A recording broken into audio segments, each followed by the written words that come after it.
Welcome, friends. This is Mike Williams. I recently had the pleasure of joining Owen Benjamin on his DLive channel. Our discussion was wide-ranging as we shared our thoughts on various aspects of the Matrix, including the Beatles conspiracy. Links to Owen's media platforms can be found in the description box below. Thanks for listening. So we are honored today.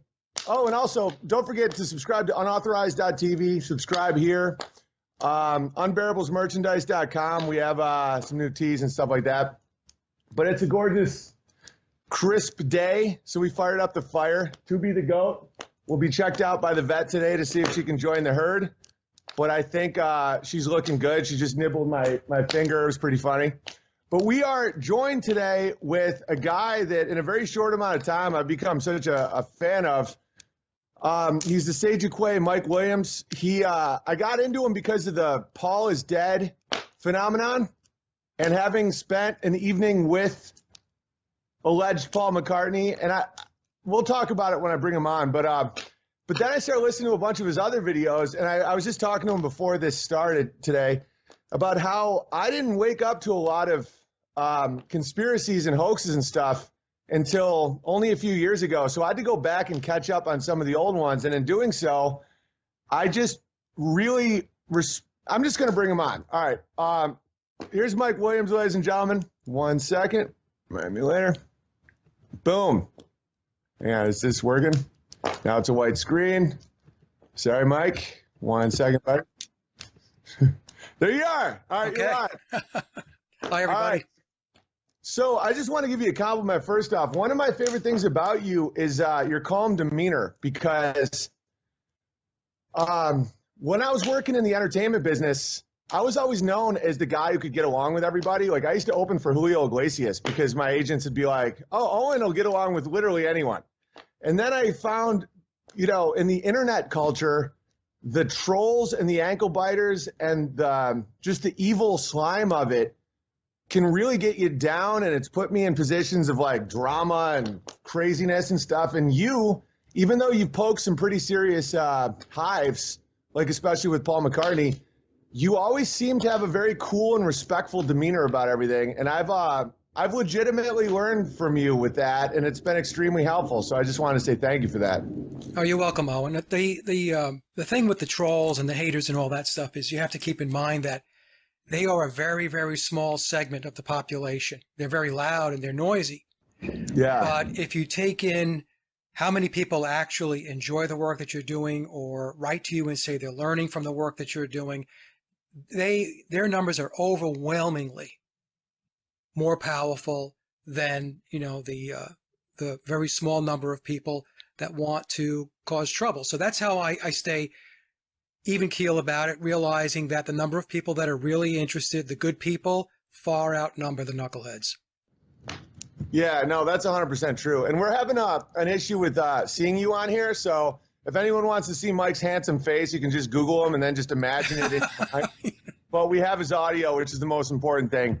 Yeah, it really is just a tiny, tiny group. And I'll get handwritten letters to my P.O. box and stuff. People are making, like, someone made this for me yesterday.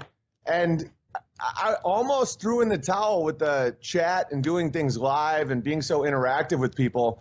And then I realized through the help of good people like you and just a lot of the good bears out there that it's important for people and they get a lot out of it. And the tiny minority of psychopaths just shouldn't be able to poison the well. And it's our responsibility to just not pay attention to it. Because me and you were both from a time before the internet where men didn't act like this around each other. Like, you didn't look at someone's eye and be like, kill yourself.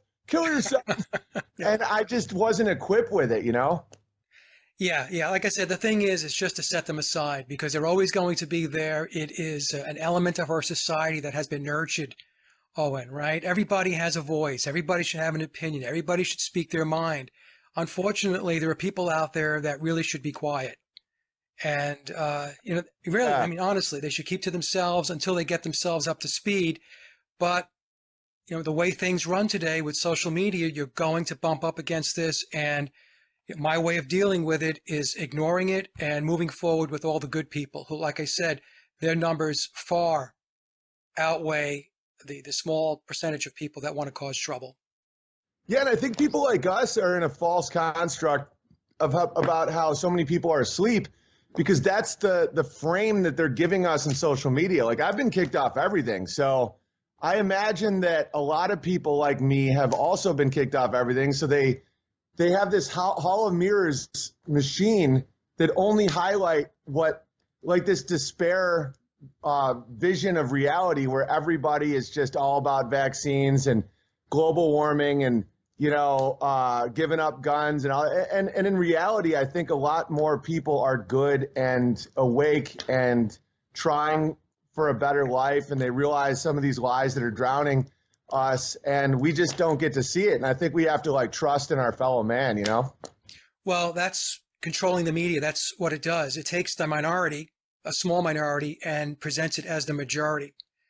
And then what happens is the average person who can process and think through and critically think, if they watch too much of the television, the hypnosis box, then they will start to doubt themselves.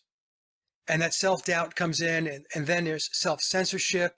Oh, I can't say certain things because somebody might be offended, and that's how they do it. But if everybody just stands their ground and just be you, be an individual, don't be rude, be kind to others. But if you have a voice and you have something to say and it's coming from a base of knowledge, stand your ground. And that's what I always tell people. I won't relent. I won't relinquish my ground because I know what they're doing, Owen. You're absolutely correct. They're trying to turn the tables. I mean, they don't have the numbers on their side, but they do have the media. Exactly. And that's what I've found so great about you is, you work 30 years in the corporate world, you make guitars, you're a musician, you do hypnotherapy. Like, you're a strong, intelligent man, and you didn't let the shame mob get to you, because how they operate is they force this shame and this compliance fear on people. And the more scared they are, and the more, we call it in our little community here, we call it spiraling. Don't spiral all the time. When you act like a prey animal, you're always fleeing and running. And at that point, they just have some Kellogg's cereal.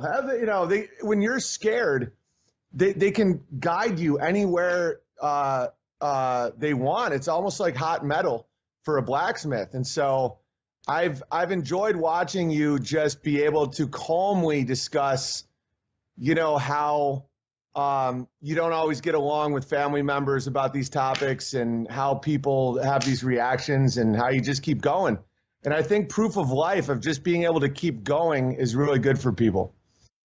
Yeah, no, you have to keep going. And like I said, stand your ground. What the controllers want, Owen, and you know this, is they want people in survival mode, because when you're trying to figure out how to survive, how to keep your nose just above the waterline, then you're distracted from the process of critically thinking. They don't want you to thrive. And so that's why they present all of this doom and gloom. They try to wallpaper everything with, hey, you're in the minority, you're crazy, you're a conspiracy theorist. What do you mean that you're questioning vaccines? The science is done, right? How many times have we heard that, right? Science is done, which is a fundamental contradiction of what the scientific method means. Exactly. But see, that's what I'm starting to. Let's just talk about this for a second, then we'll get into the Paul conspiracy, because it's fascinating, because it touches on everything. You touch the spider web and the whole thing moves. But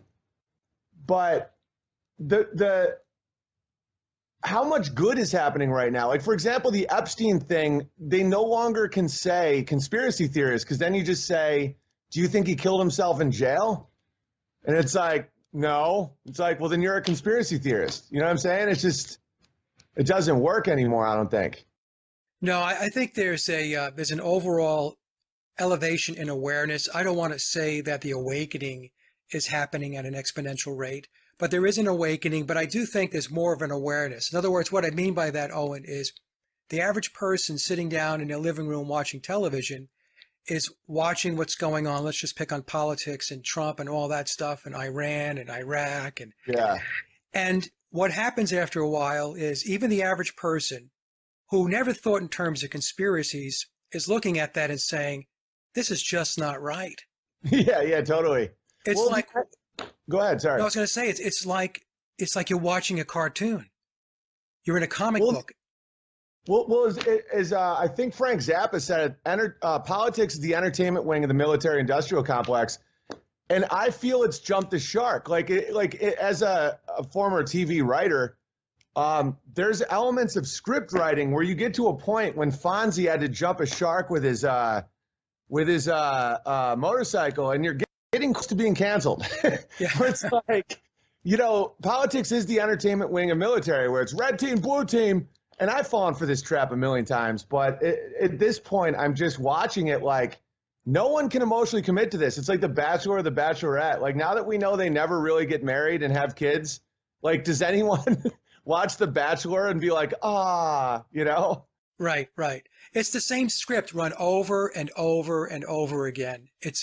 I put a video up that I actually found going back about 6 or 7 years ago, and it was 30 years of Iran is going to have the bomb. Right. I love those. Yeah. Okay. And so I reran it about a week ago. I put it up on my blog and put it up on my social media just to remind people that whenever they start cranking up this Iran stuff or North Korea, this is not new. If people would just take a step back and just reflect, just recent history, going back a few years, maybe 5, 7 years ago, you'll realize that it is the same exact script being played over and over and over again. Yeah, and I think that's what finally got me kicked off YouTube, because I was up over 100 million views, and a lot of it was stand-up comedy and normal stuff. And, I would get a strike here or there for making fun of a protected class. But when I started doing videos on the nature of fear and Time magazine covers and how 9/11 went down, kind of like The Princess Bride, where you have Israel, which is when I found you, you were this colossus. And then America's the giant. I'm just trying to make you happy. I was showing all the metaphors, because Princess Bride is all about starting a false flag. The whole movie is false flag. And then this will segue into the Paul is dead thing, because the Dread Pirate Roberts is a construct. One guy's playing Dread Pirate Roberts, and another guy's playing Dread Pirate Roberts. So I'm breaking all this down in a way that people can actually see, where I would show the Time magazine covers and how nothing ever happened. And I would do stand-up about how the difference between the Gen X fears and the millennial fears, where the Gen X fears were, quicksand, the Bermuda Triangle, and Bigfoot. And then millennial was like AIDS, acid rain, and I was like, I was born right in between those. So I always thought I was going to get AIDS from Bigfoot after I got stuck in quicksand, just make a mockery of it. And then when you show that none of it comes true and the whole thing is just to keep guiding the herd, it's fascinating. And the reason that hoax busting people like yourself, myself, Dave Weiss, Quantum of Conscience, Crow, is important is here's just a quick thing here that Coddington tweeted out today from @OwenComedy on Twitter, because mine was banned for making fun of David Hogg. But it says, the world's oceans are now heating at the same rate as if 5 Hiroshima atomic bombs were dropped in the water every second, scientists have said. So he retweeted that and said, so then not at all then. Because when you've uncovered the nuclear bomb hoax and a lot of these hoaxes, you realize a lot of times the news isn't even lying. They're assuming that the public is operating under false presumptions and bad information. So they don't get that Freemasonic karma kickback. They're playing just such a silly game, but it's like, when you break down Hiroshima and what really happened and the nuclear bomb hoax and all that stuff, it doesn't scare you anymore. And when NASA says an asteroid almost just hit you in the balls, you're like, no, it didn't. And it gives you that peace and stillness that this spinning ball, asteroid, nuclear, Ebola world is trying to keep from you. Stillness, like when you're making a guitar, when I'm playing classical music or feeding my goats or whatever, they want to take that from you so you can't just think, because human beings would never fall for any of this nonsense. Right. They want to steal your imagination and your creativity. They want you to be in a state of paralysis. Oh, and that's what they want. And, yeah.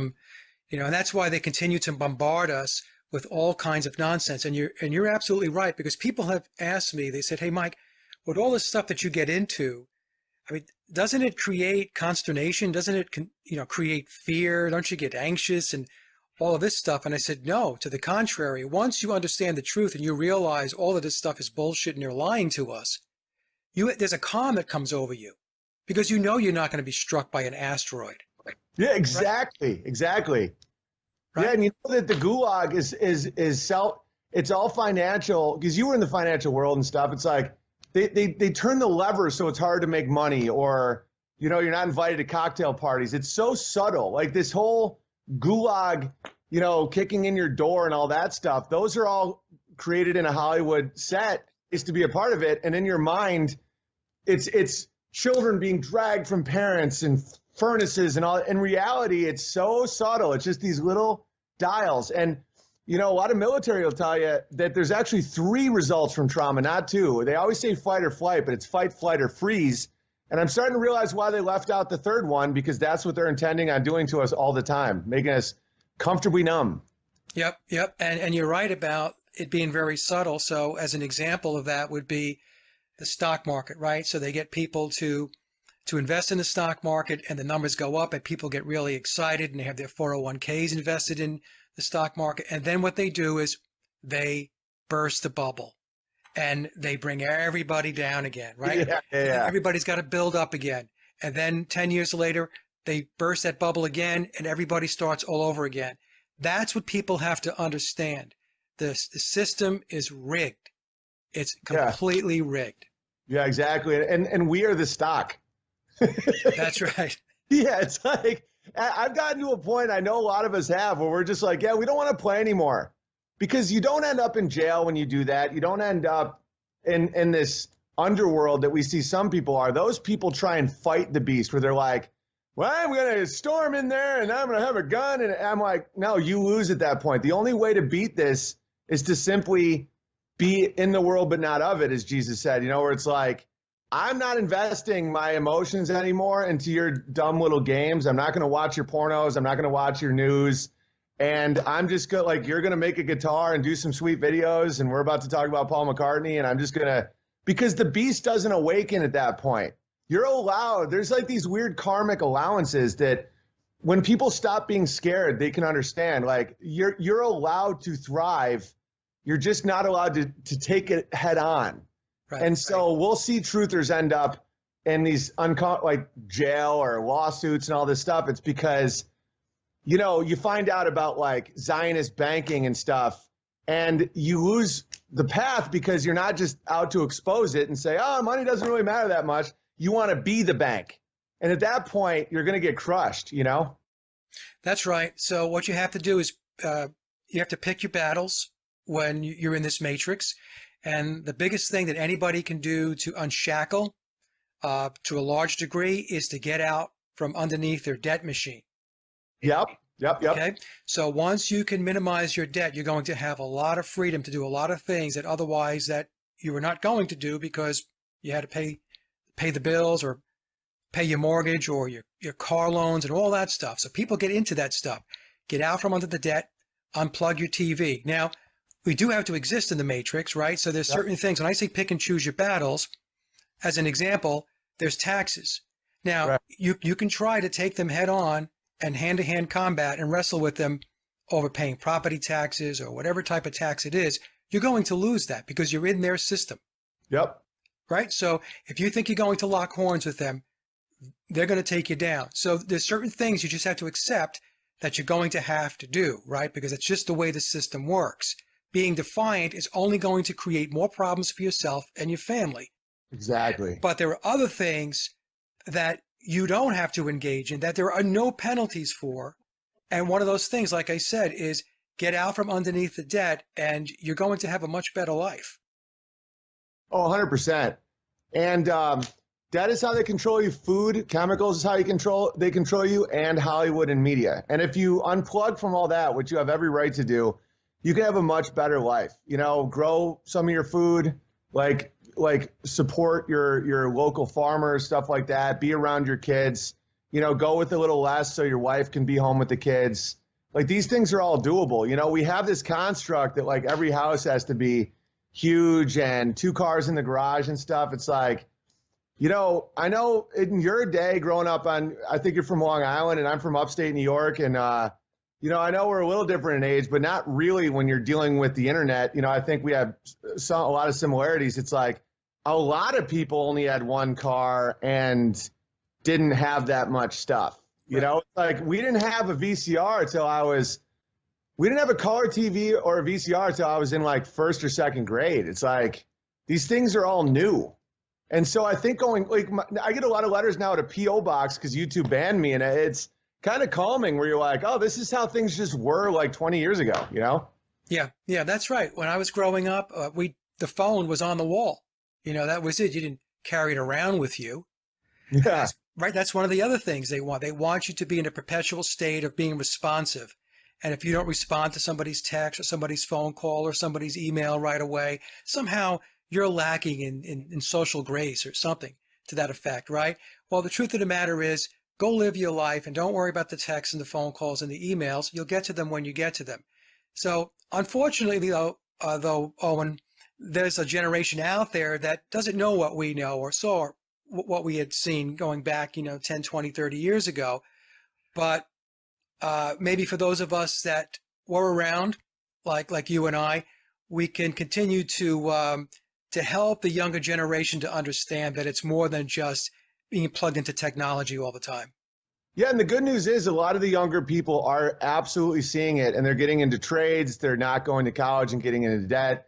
A lot of the dudes on this channel will like buy a little piece of land, throw a yurt on there, start gardening. It's actually a very beautiful time because the lie requires there to be the payoff, where it's like, go to college, you'll get that job. Like we all see that you don't anymore. So that the circus barker isn't really doing his job anymore. Like people aren't going into that as much as, like, I think my generation and a little of the millennials had it the worst because Gen X and baby boomers had more jobs, so they could actually have the Buick and the boat and like pay off their debt. But I think like my generation was the beginning of like, wait a minute, what happens when we're out of school? Right. And so now kids are survivors. So they're just like, and a lot of women are not falling for the hypergamy of the media, where it's like they don't want the abortion cubicle life. They want to be with a good man. And there's also a huge population that's just heading towards slaughter, in my opinion, spiritually, emotionally, maybe physically, but there's a lot of good stuff happening too. Absolutely. And like I said, we said earlier in the show here that there's a lot of good people who think the right way, they have the right values in place, and they need to just stand their ground and don't be swayed by the constant bombardment of conditioning that's put out there. It's just one massive hypnosis machine that they have in play. And the human spirit, the human mind, our DNA is wired in such a way, Owen, that's the reason why they have to continually hit us 24/7 with all of their nonsense. No rest for the wicked, my man. That's right. So because they know if they stopped, everybody would regroup and get back to basics. Yeah, totally. That's what would happen. It's like they have to rape us every morning. like that's just would be exhausting. And I think the biggest social change of any invention in my life was caller ID, because that was when you first started being able to screen your environment and not have to be polite. Like I used to do a bit about that, about how before caller ID, you answered the phone with a lot of hope. You're like, hello? Like, who is it? And no matter who it was, you had to deal with it. And so that's when the lowercase I, the insignificant narcissist iPhone generation started, is like, I get to decide my environment. And then, we created a million little tyrants, Yep. So let's talk Paul McCartney. So I sent you an email about how I had a night with now who I believe, your argument has been very profound. So I do believe it is Billy Shepherd. But he was a cool dude, man. I was at the Hollywood Improv. I do a set. It's very musical. I'm making fun of music as mind control. I made fun of all kinds of stuff that a lot of people wouldn't assume. I think I even made fun of Yellow Submarine about how there's almost no chord changes and it's like being in a cult.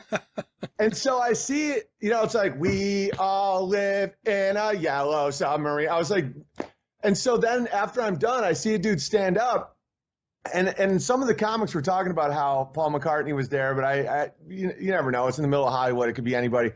And it's Paul McCartney, and he comes over and he's like, man, that was really good, man. And I'm like, oh, thanks, dude. I'm a big fan. He's like, bro. He didn't say bro, obviously. But he was like talking about how funny it was. And then we took funny pictures like in the bathroom. Like he was real goofy. And it was like a really good experience. But looking back, I'm like, he was a little taller than expected. Yeah. And like he was, how you've described his state, because you approach this not as some of these like Alex Jones, everything's falling apart, like how you've approached it about how he subtly wants disclosure and what it would be like. You've had I'm sure you've had some money in your life with the corporate world. I've had some money in your life, and people like us truly know that money doesn't give you happiness, even though it's sometimes hard to explain that to people living hand to mouth. And I understand that, but like it really doesn't. So even though he might be worth $100 billion, he's sitting alone in a comedy club with one bouncer, and he's just trying to be a normal dude, and he's like trying to enjoy comedy. And there was something in him that when we stopped talking about me and my comedy, and I was like, oh, I'm a big fan, Paul, there was like I read people for a living, it's what comedians do. And there was just like this little twitch of like, I'm not that. Yeah. And so I found your stream's very therapeutic for me, because it was like, what is all this? And then to understand, to have just go on, tell me some stuff. And then your email where you said that he did actually die, because then I saw that video that could have been him working at a house or something. And so just give me some info, man. Okay. Ladle some gravy. All right. So the first question I have for you, you're tall. How tall are you? 6'8". 6'8". Okay. So how tall was Billy? Over 6 foot? I don't know, but he wasn't tiny. It was like, I'm really not the best at judging height, but the original Paul was what, 5'6", 5'7"? Well, those numbers vary depending upon sources, and I believe this was intentional, Owen. So you'll get numbers between 5'9" and 5'11" for the original biological Paul.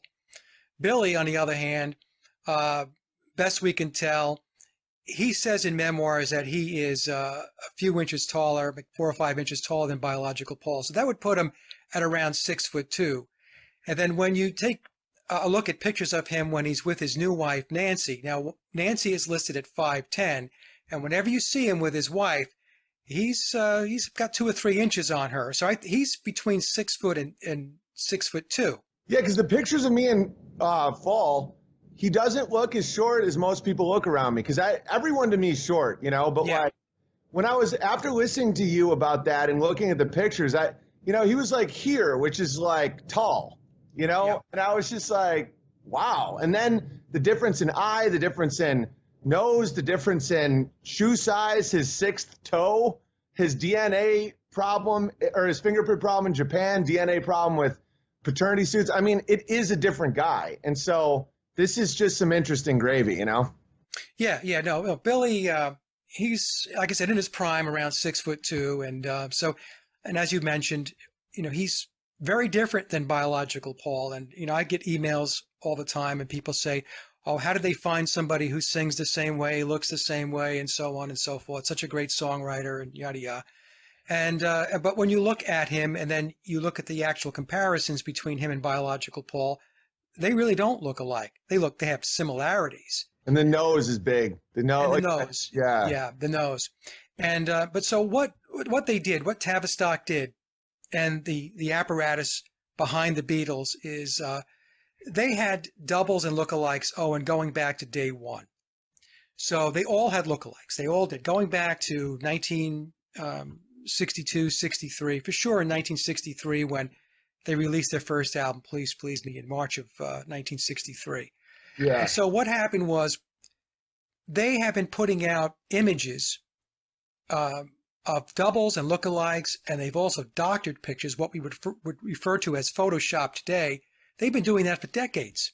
Yeah. Decades. And so what's happened is we now have a composite view in our mind of what Paul McCartney looks like, right? So Yeah. I showed you something from the 1960s. You'd say, oh, that's Paul McCartney. Well, how about this one in the 1970s when he's with Wings? Oh, that's Paul McCartney too. He just has a mullet now. Right. But if you take a look at the timeline, going back to the very early days through today, you're going to see that it's a very different looking person. Now, Billy is he is that person in many cases. He did have his face did look different at certain times because he was getting injections with fillers. He was using latex. A lot of latex going into his Wings years and into the 1980s. If anybody's interested, you can go to my channel. I actually have videos showing where the latex scrunches and he's pulling on it and all that stuff. That's amazing. Yeah. Yeah, and but we were also looking at doubles and lookalikes that were sprinkled throughout the timeline, and that was done to confuse everybody. And it was done, like I mentioned, to build a composite view of Paul McCartney. So that would make it much more difficult for somebody to actually see the differences because he was this evolving type of face. It's really quite amazing when you look at it. Yeah, and then also the operation of Sgt. Pepper, where it looks like the Beatles go through this complete transition, and then you pointed out it makes, because a lot of this does make logical sense if you're looking at it from the point of view of social engineers, where they just put everyone in a disguise. Yes. It reminds me of the old Irish fable of how, someone caught a leprechaun and the leprechaun's like, oh, tee-hee, and he's like, I'll show you where the gold is. I'll put a handkerchief on the tree where the gold is. And everyone's like, okay. And the next day, every tree has a handkerchief. Right. You're like, and he's like, and that's kind of how our legal system and the upside down inversion works, where they legally are right, like they're showing you, but at the same time, it's preposterously tricky. Yeah, it's the apparatus that's behind the Beatles and all of these bands, but primarily the Beatles, because they were really the first fabricated band that was deployed by Tavistock to do social engineering and to change the culture and the society. Okay, Yeah. So the Beatles were really the ones to kick it off. But the point with Sgt. Pepper is what they did was they changed all of the Beatles, starting with Sgt. Pepper, like you mentioned, with the beards, the hair, the costumes, Yeah. the whole album cover, right? It's like They look like they're hiding from cops. Well, when you look at the Sgt. Pepper album cover, it's a very stunning artistic piece of work. It really is. It really catches the eye. Yeah. But if they had just done album covers like they did before Sgt. Pepper, Revolver, Rubber Soul, and stuff like that, and they just brought Billy in, people would look at it and say, well, who's that guy? Well, he's Paul McCartney. I don't think so. So what they did was they changed everybody, starting with Sgt. Pepper. So Ringo had a different look, John had a different look, George had a different look. And so this way, the mind wraps its head around the thought that it's just a different look. The whole band has changed now. It's a different era. It's a different period. And so you go with that. It's what they did really. When I say they, folks, I'm talking about primarily Tavistock, because the Beatles are a creation of Tavistock. They were never an organic band, ever. What they put out there was really a masterpiece as far as mind control and the ability to shape people's thoughts and their beliefs. It's really quite amazing.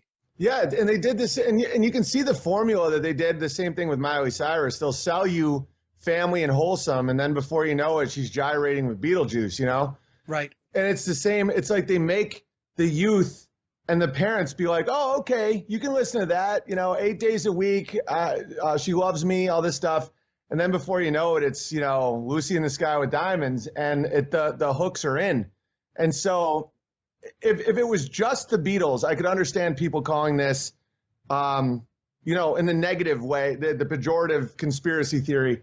But it's so obviously a pattern that I I don't even understand the argument that this isn't a creation of mind control, because it's not just Disney kids all end up drug addicts. It's like that's the path. Like you get the wholesome, you get the mind hooks, and then you twist and shape once people have committed emotionally to a character. And you know, some are deep state, Freemasons, Illuminati, whatever you want to call them, that have been groomed since birth. But a lot of them, and I know this personally from my days in Hollywood, are just people that have followed sticks, you know, been the sticks and carrots that just keep guiding you into a place where you might as well just be a slave for the system. And there's a lot of different paths to get there. You know, it isn't all, you know, military. They sent, like Jim Morrison, I think was almost like an operative because his dad was the admiral on Gulf of Tonkin. Like that's just insane. But then you have some other bands that I think they were, you know, you signed to a record deal. The record deal says, "You're doing great, kid, but we got to kill that song about God. You're doing great." And then you slowly just massage them. And when you don't stand your ground, you end up in hell. And these bands are in hell. Like I know some of these bands personally, and the more quote unquote success they get, the more it's like, "Hi, my name is Gary." They're just like gone. They're not allowed to think for themselves anymore, you know? Yeah, no, you're absolutely right. Going back to what you said before, Owen, was very perceptive. It's a very subtle process. The system does not bang you over the head and say, you're going to do this. So exactly. There are two paths, right? So there's one path where it's bloodline related. So people like Billy are bloodline. And so they are destined from birth, from early childhood, to wind up in a place where they're going to have a lot of influence and a lot of control over whatever industry, business, or, you know, faction of reality that they're going to be placed in. Yeah. Now, the others, like you said, they're not born into it. They're not bloodline. So what happens is the deep state, the machine, is always on the lookout for talent because they need that talent in order to push their agenda. Because they can't create. They can't create. No. So they find people and then they say, "Hey, we love you guys. We're going to sign you. You know, we want you to make records. You're going to be a big band," and so on. But here's the thing: the more you buy into what they offer, the worse it's going to get. The deeper you're going to find yourself, like you're going to find yourself in quicksand at some point. That's what's going to happen. Quickly, very quickly. And you're going to find yourself in a position where it's going to be very difficult, if almost impossible, to get out of. Now, what a lot of people don't understand, and this is in memoirs, is biological Paul McCartney, James Paul McCartney, and John Lennon, they engaged in a satanic ritual pact back in October of 1963, where they gave their lives for the success of the Beatles. Yeah, I need more info on that. This is fascinating. Okay, so in the book, Billy refers to this as death for success. And at the time, they were young guys. Back in 1963, biological Paul was only 21 years old. He was a young man. Now, the question becomes, did he really understand what it is that he was getting into? Because when they do these rituals, it's, you know, they're conducted by priests. And and it's not to say these priests come in dressed like priests. These are people who are, right, they conduct these rituals and these pacts. And so they both did this pact back in October of 1963. Yeah. And so, you know, 3 years later, biological Paul McCartney in September of 1966 is gone. He's out of the picture, and John disappeared in 1980. Now, people who think this is crazy need to go take a look at other bands. Just think about this. Other bands where band members left early. We could take a look at Jim Morrison. We could take a look at Keith Moon of The Who, John Bonham of Led Zeppelin, right? Kurt Cobain, the whole 27 Club. Now, I know there are folks out there that believe that these people don't really die, but, you know, the way I approach this is perhaps some of them don't. I don't know. But the thing is, in this Luciferian satanic ideology and philosophy, what people have to realize is they value death, because death is a transition in their minds, right, according to their philosophy, to a better place, moving on, okay? So they look at the physical, they don't look at the physical world the way we look at the physical world. They look at it from a different perspective. Yeah. Now, I also believe what happens is there are others that sign up and they agree to these rituals and these pacts. I'll call them maybe terms and conditions that they agree to. And maybe it's not them that dies, but perhaps it's somebody, a family member. So another example would be, and I'm not saying this is the case, but I mean, to me, it's very suspicious. Eric Clapton lost his son Connor when he fell out of a 49-story building, right? Right. Billy lost his wife, Linda, at age 56. Now, 5 plus 6 is 11. And maybe some folks aren't familiar with this, but numbers, numerology is very, very important to the occult, to the Freemasons, to the Illuminati, to what I refer to as the pyramid of power. Everything goes and runs by numbers. They paint by the numbers. So I could make a case that it's likely that Billy, even though he's still ticking along, he lost Linda at 56 years old when she died from cancer. The other thing is that a lot of people have misconceptions about is they believe that if it's some kind of an occult ritual sacrifice, that they think they're going to drive a stake through your heart or something. No, what happens is people die. They contract some kind of disease, an accident takes place, there's an overdose, something that looks like, that's plausible. Yeah. But indeed, what happened was their life got truncated. A lot of bathtubs, though. Whitney Houston, Jim Morrison, a lot of bathtubs. Right, right. So this is something that is very difficult for a lot of folks to get their heads wrapped around. It is very dark. There's no doubt about it. And I've had people, write to me, Owen, and say, you know what, Mike, I can't do this anymore. I can't read the book anymore. I love your shows, but this stuff is just too dark. I can't deal with it. But unfortunately, the underbelly of the beast that controls this matrix, this is their philosophy. This is their way of doing things, and it is dark. Well, that's important. If you read Sun Tzu, it's like if you only know yourself and not your enemy, you'll lose half the battle. So it's like people that don't look into how Luciferians think, because I don't read these books because I don't like going into those places, but like you have to at least understand the basics of what they believe, or else it all appears to be nonsense. Yes. And so you can't predict. And if they keep you in a state of lack of prediction or lack of understanding, then you are a slave, mentally. And so this is some dark stuff, but in entertainment, it's mind blowing, the death around these people. Like everybody, Rihanna's brother just got killed. Jennifer Hudson's entire family, Venus and Serena Williams lost a sister, right. Bill Cosby, John Travolta, even Joe Biden, 2 sons and his wife. It's like, I know a lot of people, and I know people that have had tragedy, and I've lost friends in my life and stuff, but the level, I mean, even, what's that dude's name? I was on the show Punk'd, I'm forgetting his name. Ashton Kutcher's girlfriend gets murdered by a serial killer. Who's the dude who was on Cheers and then had his own show? Woody Harrelson? No, yeah, Woody Harrelson's dad was a serial killer or a hitman. Not Kramer. What? Frazier. Frazier's mom, dad, and sister were all murdered by serial killers. It's like, guys, this isn't a conspiracy.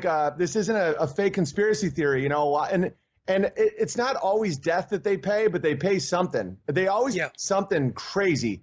And as someone who has been approved by the beast in certain ways because of my talent, it is subtle. It is just like here and there. And it's just like, what I lost was my jokes. Like I signed terms and conditions where they now own some of my best material. But I fortunately got out because what happened with me is I didn't even know any of this. But when I pointed out that Caitlyn Jenner is not a brave and beautiful woman, or like that kids aren't trans, it's almost like this slow, methodical dance, and everyone just wakes up like, you don't belong here, and you're just like, and then they kick you out. Because at every point you have, almost like the duality in Freemasonry where you have the white stone and the black stone where it's like, do you consent? Do you consent? And for a while, you know, gay marriage, okay, yeah, I consent. I mean, it's what adults want to do. You know, you consent. It's more consent, more consent.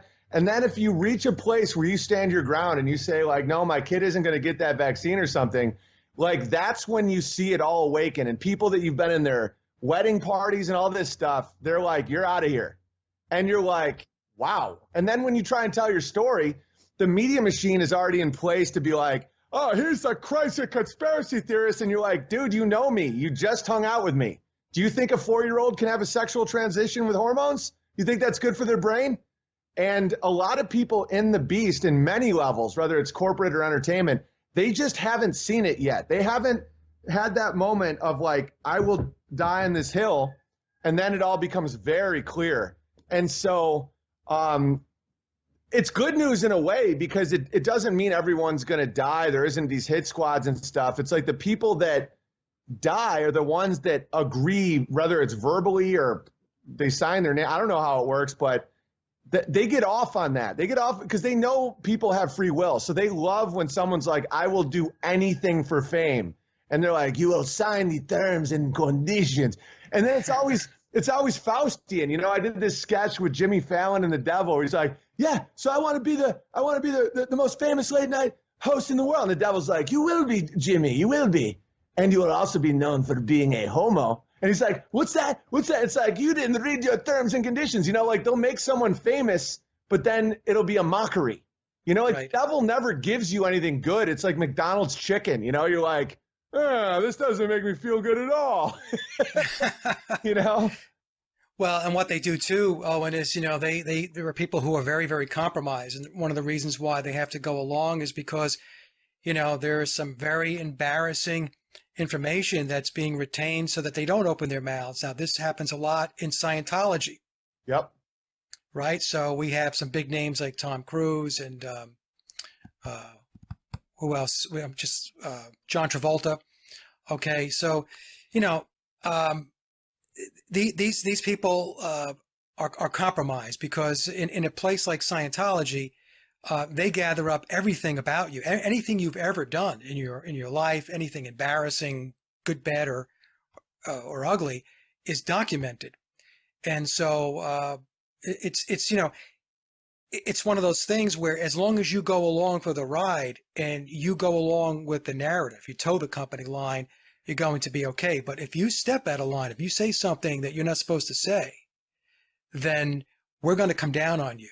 Hard. Right? Yeah. And that's hard, really hard. And that's why things are getting so much worse when it comes to sexual perversions and stuff in the world, because I got a theory that a lot of these people, let's say they had Tom Cruise for being gay, right? Because he's gay. That's literally, he cruises. It's a fact. So I think some of these people are almost subtly trying to shift consciousness to be more okay with gay. So if that ever came out, it's not a big of a deal. But then the controllers need more darkness to manipulate. So I think that's one reason why we're seeing this increase in pedophilia and pedophilia shame. Like all kinds of pedophile stuff happening now, and how many people in power are pedophiles because the gay thing doesn't work as much. It's almost like how they used to be able to use infidelity with women. And now after Clinton and stuff, it's like, well, but it wasn't a kid though, right? You know? So Right. they require, it's almost like someone going from coffee to Coke to crack, where now they're like, to get out of bed, they need a crack rock to blackmail somebody. And that's why we're seeing so much of an awakening, because they're running out of steam. They don't, like, your society needs trust and morality in order to shame it, ironically. So if you are developing this shameless society, which I believe is a lot of the people being blackmailed are secretly making a lot of these movies and pushing this agenda because they want people to accept them. And now we've reached pedophilia. And that's one of those lines where 99 out of 100 people would go to jail to keep pedophilia away from their children. So I don't see them progressing very much anymore on this one. Yeah, but it is a process of incremental conditioning, and that's what they try to do. They get you, you're at a certain place, and then they say, well, we need them to be over here now. It's like stairs. You're climbing stairs. Yeah. So what they don't do is they don't take you from the bottom of the stairs to the top of the stairs. What they do is it's step by step. They need this gradual, incremental conditioning and acceptance of what it is that they're putting out there. Unfortunately, what happens is society gets to the point where they almost give up because there's so much out there that they have to deal with. They've put so much out there to keep people's noses just right above that waterline, and some people even below the waterline. Yeah. That to take the time and energy to step forward and say, no, I'm not going to agree to that. I'm not going to consent to that. A lot of times these people are missing in action because they're buried underneath something else in their life that the machine, the matrix, has created for them to keep them occupied. You see? Yeah, but don't you think that they've unplugged more from the fear machine, so it doesn't, like, I don't know very many people that watch Fox or CNN at all. Yeah. So that's the good thing is right now they're trying to get people under the water with debt and with social mob shaming, but even the left I'm seeing is sick of cancel culture, where I'll read some of these long threads and someone will be like, can you believe Vince Vaughn was friendly with Trump? And even people on the left are like, can we stop this simulation? Like, this is becoming exhausting, you know? Yeah. No, there are people like I said, people are waking up to it. And it's what I was saying earlier. I mean, a lot of people who are just a person that was never involved in conspiracy theories, never thought about them. Yeah. Now seeing that it's getting so bizarre that it's like we're in a comic book. It's like a big cartoon. Bizarre world. Even my father's going to be 85. And I was talking to him the other day, Owen, and it was the whole thing with Iran. And my father, who was a former Marine, he says, because I'm just so sick and tired of all this stuff about war. We don't need to go to war with anybody. Yeah.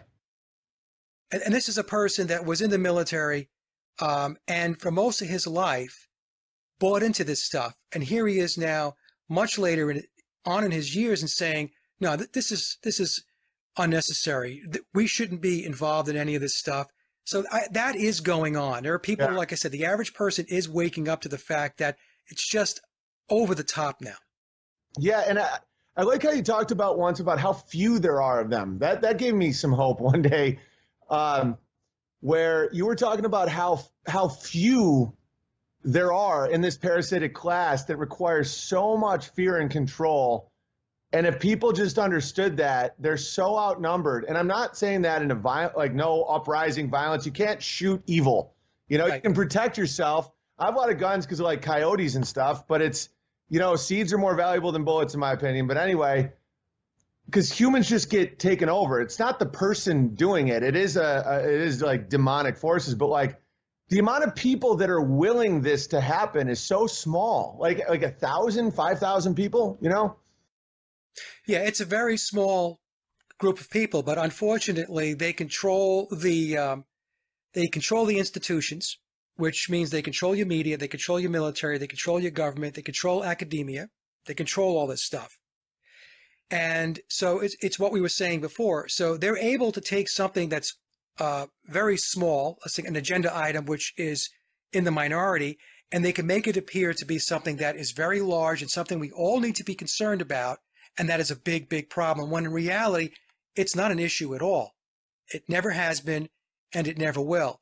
The only way for us to get out from under this is what we were saying. You've got to unplug from it. There are certain basic blocking and tackling things that you can do. We talked about debt, turning the TV off, reinvesting yourself back in your family, your kids, your friends, doing those types of things, getting back to basics. And that's how their power will be diminished. It's the only way it's going to happen. As long as people are chasing the materialism of the physical world, like you were saying before, bigger house, bigger car, bigger TV, and all this stuff, you're playing their game. Yeah, and it is sin. It's like, that's the thing. It's some of these biblical lessons that we're taught is really how they get in. When it's envy, the deadly sins are so true, where it's like, whether you're envious of your neighbor, you're lustful, that'll get you in a compromised situation, your pride, your vanity, covering your body with all these chemicals. It's like, it really is how the debt and the inversion is always put on us. And then, all these fake titles of NASA and the white lab coats and stuff. It's like, that's biblical truth to not elevate man because of their titles given to them by the beast, you know, and these are things that, you know, when I was first persona non grata from Hollywood, like I was reading passages of the Bible almost like a TV manual where I'm like, okay, so they're doing this, what can I do? Because it was so intense. Because like social shame is more powerful than the threat of death or physical pain. And it's tough to explain that to people who haven't gone through it, but it's like, you know, that's why they've developed, that's why DARPA developed Facebook and all this stuff. It's like all your friends and family, they can get it so they can algorithmically shame mob you and it's not even real. And that makes you feel more pain than if they cut your hand off. And that's real. And so people have to be able to learn how to go through this. And because of, you know, Google and Operation Kansas and all these folders they have on people, it's like they can almost customize a demon for every person where they're like, what are you scared of? We'll figure out what you're scared of. And then blah, blah, blah. And that's when the humor is so important. And that's one thing that we try to do on this channel is make it funny. Because when you can laugh and when you can take joy and gratitude in some of these crazy things, it really does just spiral the programming. Like my joke about Caitlyn Jenner was, how can Caitlyn Jenner be Woman of the Year? She hasn't been a woman yet for a full year. And it was like a decade of programming just went, meow, you know, and you know, they say Donald Trump is Adolf Hitler. Donald Trump is nothing like Adolf Hitler. Adolf Hitler fulfilled his campaign promises. You know, and people are like, oh, this just broke our conditioning. And it's that quick how that stuff can happen. And that's why they require complete censorship. Because one funny dude and it's all over. Right. That's why the comedy world has been more locked down and satanically controlled, with only the other exception with music, I think, than anything else. Because you have to control all music, all comedy, or else the conditioning breaks down in like a day. It's crazy. Right. Well, you could never have George Carlin today, right? Right.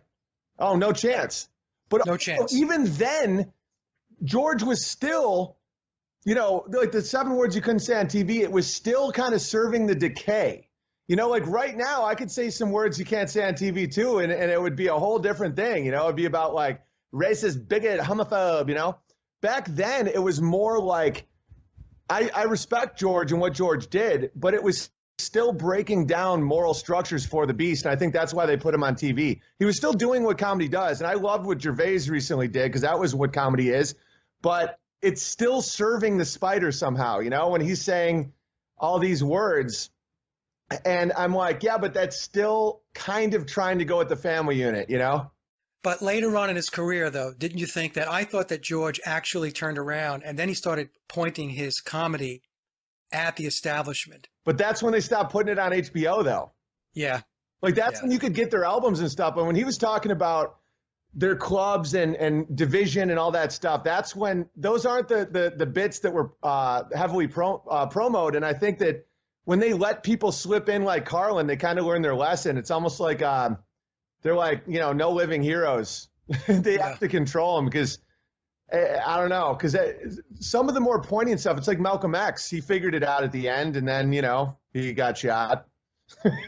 Yeah, and I want to mention one thing. You talked about social shaming, and this is done on Facebook all the time. So for anybody who has Facebook, which is probably everybody out there, there's an app called Facebook Purity, and that's going to allow you to be able to really tailor what it is you see and don't see on Facebook. So you can get rid of Facebook's feed that they want to give you. You can only see feeds from your friends and stuff like that. So the reason why I recommend it is because people aren't watching as much television as they used to. And what's replaced it really is social media, right? People have shifted from watching the television to sitting in front of their monitor or their phone.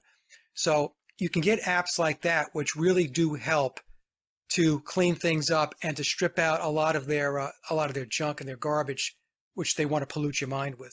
Yeah, man. And it's also just, I think they'll require a cud-chewing retardation level of society to push what they have now to the point where people couldn't even function. You know, like Iran, like I was for Iraq right after 9/11. I fell for the scam completely.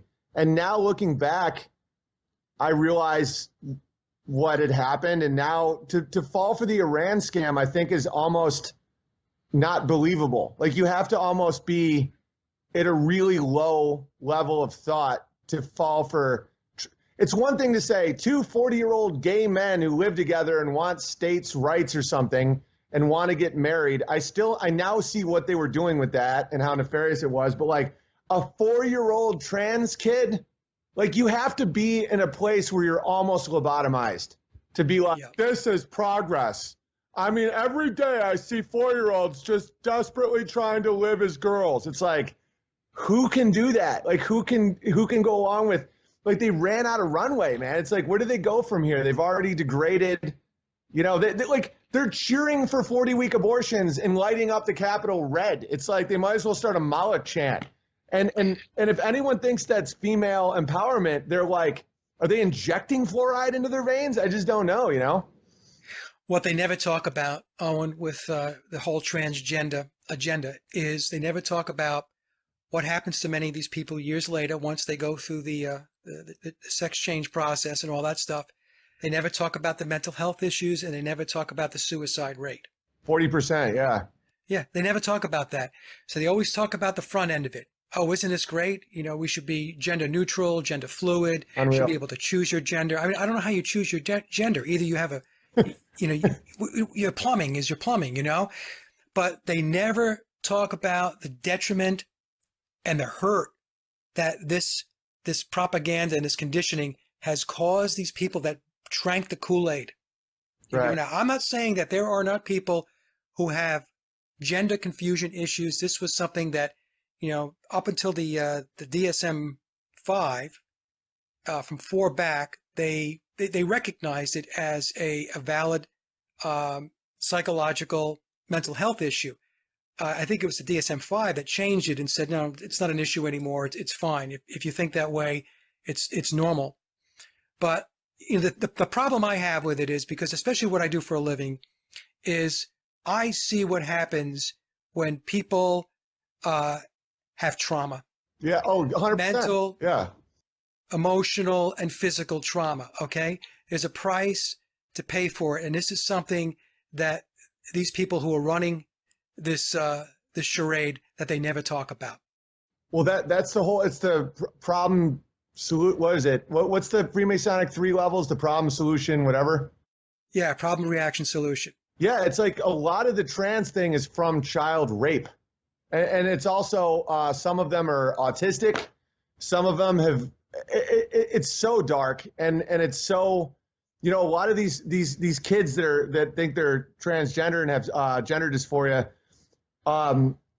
they're on the autism spectrum and they were sexually abused as kids. And then when they go through with this charade and nothing changes, they kill themselves. And it's a parody of a parody. It's just like, and I don't know how it can continue. I really don't. It's just that's why I think this awakening is happening, and it definitely is.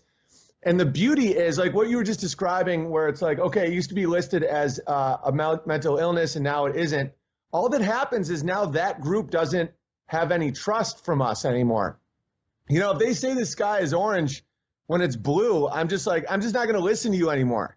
And so I think people are giving up their word, their logos, their reputation is so important. And that's why I can move to DLive and still have 6,000 live viewers, which is mind blowing. But people have to understand that if you just don't lie to people, you have extreme value. Like imagine if any newspaper, even if they were wrong, they just simply weren't pushing agendas and lying, how many people would listen to them, you know? And that's what I think we're losing. That's what the institutions are losing. And I'm welcoming it. I'm like, fine, don't trust the CDC. Don't trust the FDA. Like these people, half of them are these Rosicrucian potion guys anyway, you know?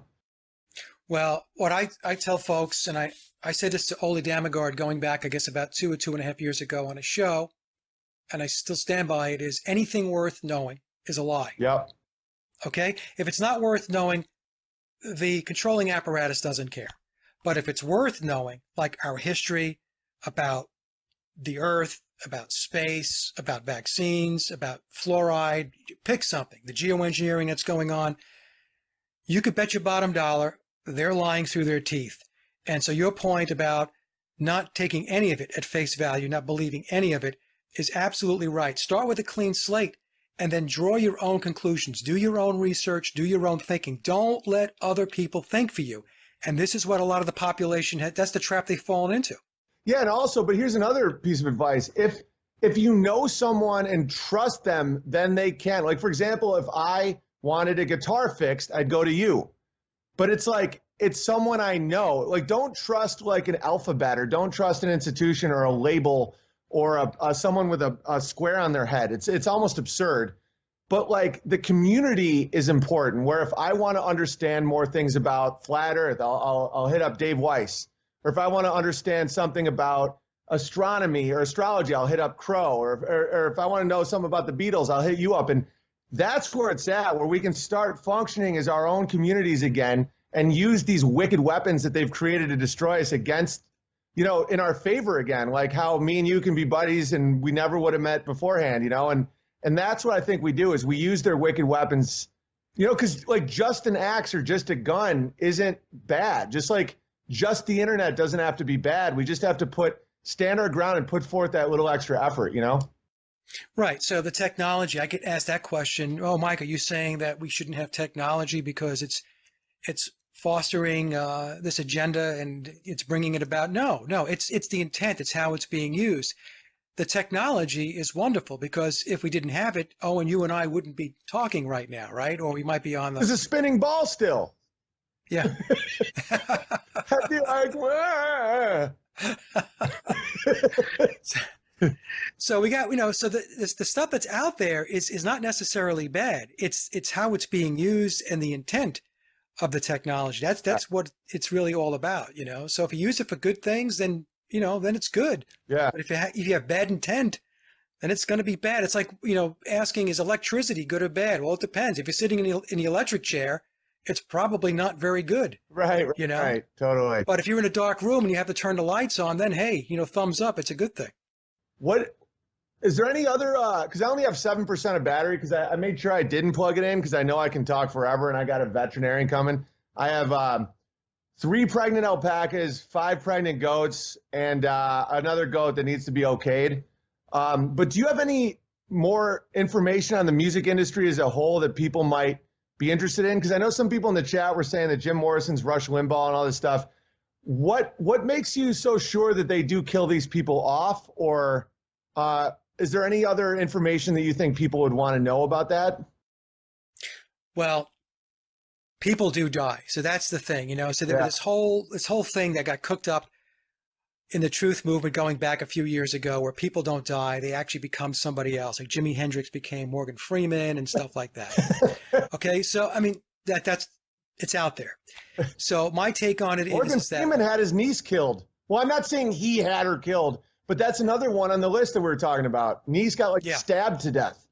It's horrible. So it goes back to what I said before. People die, and these people do enter into packs. And as foreign and as absurd as that might sound to some people who are listening to this stuff goes on. The music and the entertainment industry has a very, very dark element to it. Okay. And if you want extreme popularity, if you want extreme wealth, fame, and fortune, there's a price to pay for that. Yeah. Right? This is not just somebody's because they're really talented. There are a lot of really talented people that haven't made it. And they haven't made it because, you know, they weren't selected or they weren't a bloodline. So, but that's not to say that maybe some of them, you know, don't just retire. I don't know. I really don't know. But based upon the work that I've done, I'm going with the fact that they did die, that there are these rituals and these pacts that take place, and many of them have participated in it. Absolutely. And people want to know more about Tavistock. Can you just give a brief history of what it was, what it did, and what do you think it's doing now? Well, Tavistock was actually created in 1921, and their poster child was Sigmund Freud. And then, then they really came into the mainstream as far as their power and their reach in 1947. And Tavistock is in the business of social engineering, conditioning, mind control. And the thing is, they're not walking around looking kind of slinky and all that. It's a professional organization that has infiltrated everything. So when we talk about your military, academia, the corporate world, they are there and they're teaching and they're shaping the minds of the people that are in positions of power and influence. And this is what they do. They work hand in hand with the CIA, and Tavistock is out of the UK. They work hand in hand with all of the intelligence organizations and with the military industrial complex. And it's all tied in. It's one big ball of wax. And Tavistock reports up into an organization called the Committee of 300. And the Committee of 300 are 300 people, select people, all bloodlined, that are responsible for what goes on in this world operationally. They're the ones that are formulating the strategy and then putting that strategy into play. In other words, executing that strategy. And they farm that work out. They delegate it out to the organizations underneath them, one of them being Tavistock. So, I mean, that's a real quick overview. If you go on their website, you're going to read a lot of really nice things about Tavistock. You're going to think, well, they don't look so bad. But the thing is, when you do deeper research and you find out everything that they're involved in, which is, again, it's mind control, social engineering, understanding the human psyche, psychological operations. That's what the business that Tavistock is in. Do you think they're doing good? I think that they are doing what they are supposed to do based upon their philosophies and their ideologies. So what I mean by that, Owen, is that within the pyramid of power, that's where Tavistock sits, that's where the Committee of 300 sits, they have a vision and a strategy and a philosophy about what this world is supposed to look like.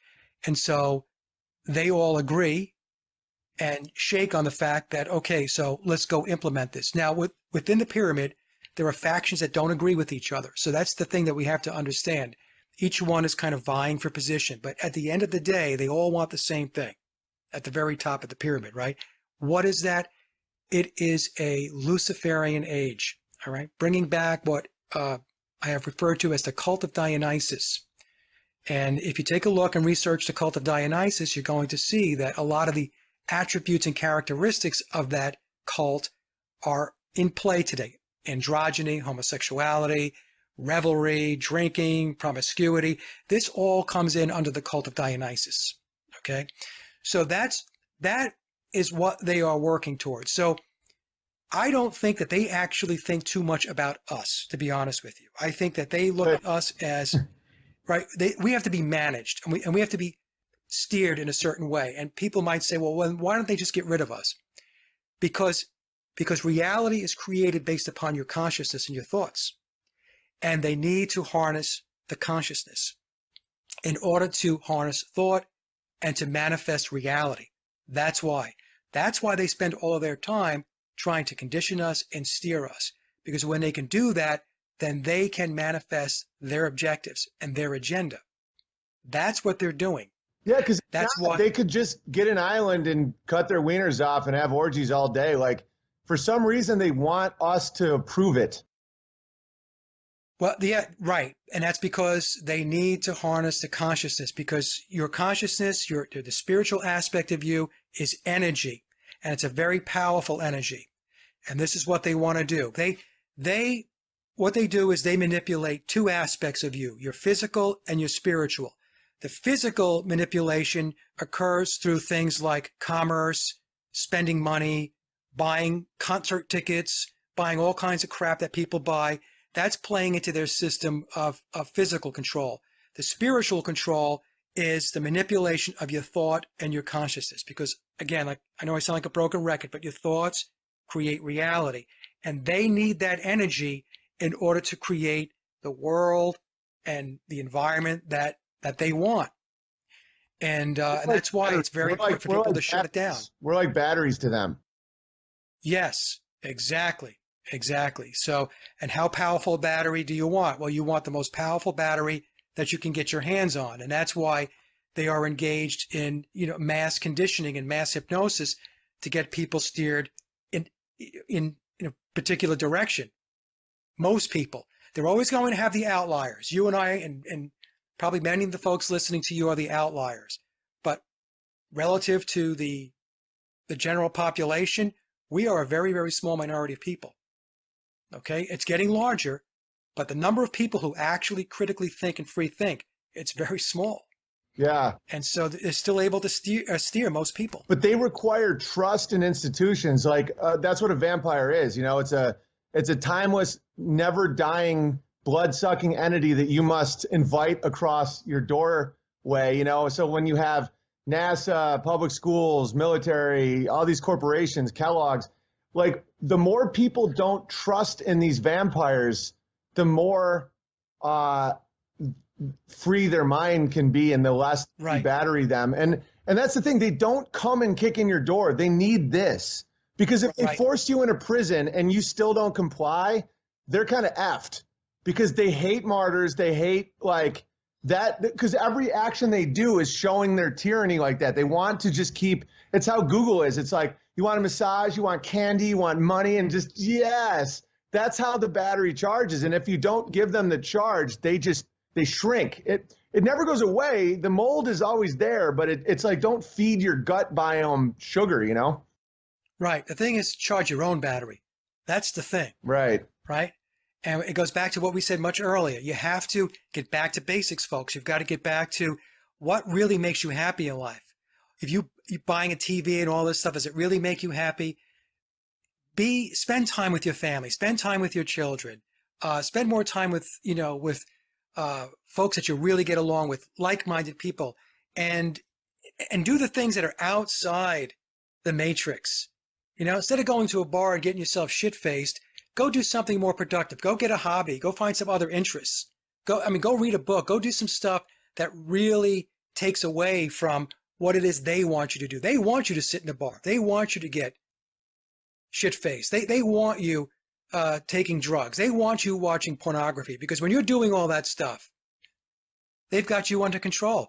They've got you under their thumb, plain and simple. Exactly. That's why I quit drinking 6 months ago, because I didn't like act crazy when I was drunk. I just like being a little unpredictable to the beast. And I also want to be as responsible as I can to my children. You know, we got a third coming. That's another thing. It's like, have a family. They want to take your gratitude. They want to take everything that matters and make it sterile, you know, and don't give it to them because they need your consent. And it's like, you know, that's just the reality. Where can people find you, Mike? I'm at 3%.